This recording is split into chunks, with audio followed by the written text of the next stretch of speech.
SC వర్గీకరణపై supreme court తీర్పును వ్యతిరేకిస్తూ ఆంధ్రప్రదేశ్ మాల మహానాడు రాష్ట్ర అధ్యక్షులు గుబ్బల రాజు ఆధ్వర్యంలో దారా వెంకటరావు అధ్యక్షతన పిఠాపురంలో కార్యకర్తల సమావేశాన్ని నిర్వహించడం జరిగింది.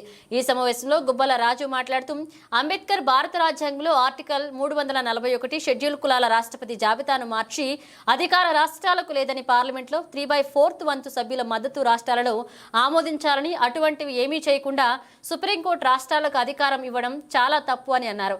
పార్లమెంట్లో ఈ అంశంపై చర్చించకుండా రాష్ట్రపతి ఆమోదం ఎస్సీ వర్గీకరణ తీర్పుపై ఆంధ్రప్రదేశ్ మాల మహానాడు తీవ్రంగా ఖండిస్తున్నారు అని తెలిపారు. మాల మహానాడు కార్యాలయం నుండి పట్టణంలో గల మంగాయమ్మరావుపేట అంబేద్కర్ విగ్రహం వరకు నిరసన ర్యాలీ నిర్వహిస్తూ సుప్రీంకోర్టు తీర్పు నిరసనగా తెలియజేస్తూ నినాదాలు చేశారు. నేటి సమావేశానికి విచ్చేసినటువంటి మాల మహానాడు కార్యకర్తలకి,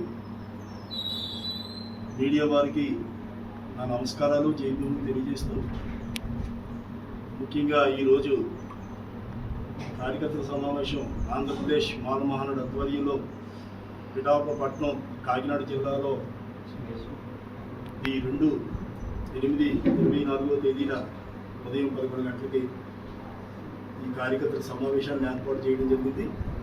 ముఖ్యంగా ఈ సమావేశానికి ఏర్పాటు చేయడానికి ముఖ్య కారణం ఎస్సీ వర్గీకరణపై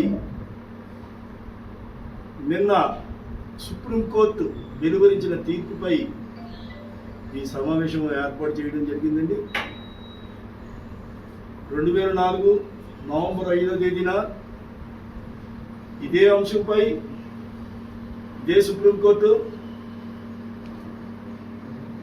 ఎస్సీలు వర్గీకరించడం సమగ్రతకు, సమానత్వానికి విఘాతం కలుగుతుంది, సామాజిక సమతుల్యం దెబ్బతింటుందని తీర్పునివ్వడం జరిగింది. మరి ఆ తీర్పుని కాదని ఈరోజు సుప్రీంకోర్టు తీర్పు ఎస్సీలను వర్గీకరించవచ్చు, ఈ అధికారాలని మేము రాష్ట్రాలకి ఇవ్వండి అని ఒక సిఫార్సు చేసింది సుప్రీంకోర్టు. ఈ తీర్పుని మేము తీవ్రంగా ఆంధ్రప్రదేశ్ మాల మహానాడు వ్యతిరేకిస్తున్నాం. అసలు రాష్ట్రాలకి ఈ అధికారాలు ఏ విధంగా చెప్తారు? రాజ్యాంగంలో ఎక్కడ రాసి ఉంది? ఏ ఆర్టికల్ చెప్తుంది? 341 ఉద్దేశం ఏంటి? 341 ఆర్టికల్ని సవరించాలంటే పార్లమెంట్లో 3/4 వంతు పార్లమెంటు సభ్యులు అనుమతి, 3/4 వంతు రాష్ట్రాల అనుమతి పొందాలి. ఆ విధంగా పార్లమెంట్లో సవరణ జరగాలి 341. అలాగే సవరించకుండా ఈరోజు సుప్రీంకోర్టు ఏ విధంగా తీర్పిస్తుందండి? ఇది చాలా అన్యాయం అండి. ఇది దళితుల యొక్క ఐకమత్యం, అభివృద్ధిని, దేశ సమగ్రత, సమతుల్యం దెబ్బతింటుందండి. ఈ తీర్పుని మాల మహానాడు, ఆంధ్రప్రదేశ్ మాల మహానాడు తీవ్రంగా వ్యతిరేకిస్తున్నాం. అదేవిధంగా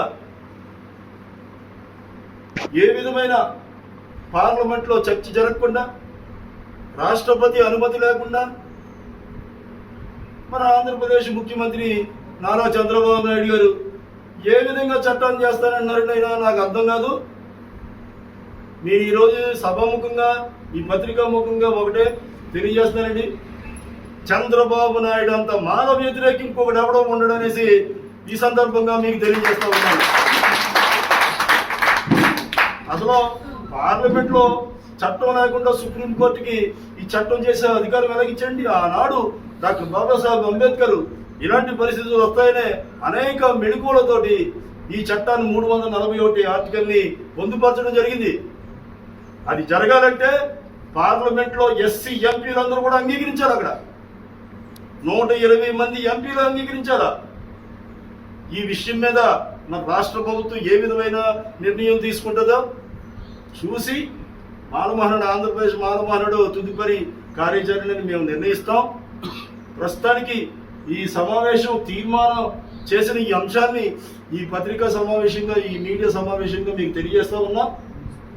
భారతదేశంలో ఈ అంటరాని కులాలకి వేల సంవత్సరాలు అంటరానితనంతో బాధపడిన, జంతువు కంటే హీనంగా చూపబడిన ఈ జాతులకి బాబాసాహెబ్ అంబేద్కర్ రాజ్యాంగం రచించేటప్పుడు కొన్ని హక్కులు కల్పించడం ద్వారా సమాజంలో ఇతర వర్గాలతో సమాన స్థాయికి చేరుకుంటారని ఈ ఎస్సీ కులాలను 1262 కులాలని ఒక సమూహంగా చేసి దానికి ఎస్సీ అనే నామకరణ చేసి దానికి ఒక ఐకమత్యాన్ని తీసుకొచ్చి అది ఒక సమూహంగా తయారు చేసి ఆయన 341 ఆర్టికల్ ద్వారా మనకి ఈ కల్పిస్తే ఈరోజు ఉపకులాలుగా వర్గీకరించి సమానత్వాన్ని పాడు చేసే చర్యగా ఈ తీర్పు నేను భావిస్తూ ఉన్నాను.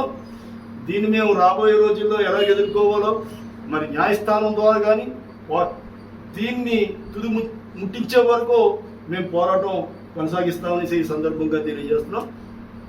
అందరికీ నా జై భీములు తెలియజేస్తూ నా ప్రసంగం ముగిస్తున్నాను. జై భీమ్.